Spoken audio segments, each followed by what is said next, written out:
So in a modern world, where the bad guys are armed with computers instead of pencils, how can you encrypt messages so securely that they're too hard to crack? Now, too hard means that there are too many possibilities to compute in a reasonable amount of time. Today's secure communications are encrypted using 256-bit keys. That means a bad guy's computer that intercepts your message would need to try this many possible options until they discover the key and crack the message. Even if you had 100,000 supercomputers and each of them was able to try 1,000,000 billion keys every second, it would take trillions of trillions of trillions of years to try every option, just to crack a single message protected with 256-bit encryption. Of course, computer chips get twice as fast and half the size every year or so. If that pace of exponential progress continues, today's impossible problems will be solvable just a few hundred years in the future, and 256 bits won't be enough to be safe. In fact, we've already had to increase the standard key length to keep up with the speed of computers.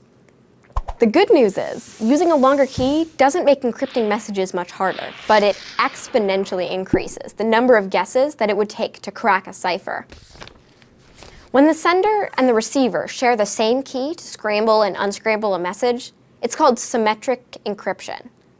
With symmetric encryption, like Caesar's cipher, the secret key has to be agreed on ahead of time by two people in private. So that's great for people, but the internet is open and public, so it's impossible for two computers to meet in private to agree on a secret key. Instead, computers use asymmetric keys, a public key that can be exchanged with anybody and a private key that is not shared.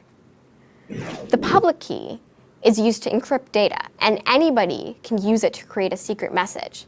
But the secret can only be decrypted by a computer with access to the private key. How this works is with some math that we won't get into right now. Think of it this way. Imagine that you have a personal mailbox where anybody can deposit mail, but they need a key to do it. Now, you could make many copies of the deposit key and send one to your friend, or even just make it publicly available. Your friend, or even a stranger, can use the public key to access your deposit slot and drop a message in. But only you can open the mailbox with your private key to access all of the secret messages you've received. And you can send a secure message back to your friend by using the public deposit key to their mailbox. This way, people can exchange secure messages without ever needing to agree on a private key. Public key cryptography is the foundation of all secure messaging on the open internet, including the security protocols known as SSL and TLS, which protect us when we're browsing the web. Your computer uses this today anytime you see the little lock or the letters HTTPS in your browser's address bar. This means your computer is using public key encryption to exchange data securely with the website you're on.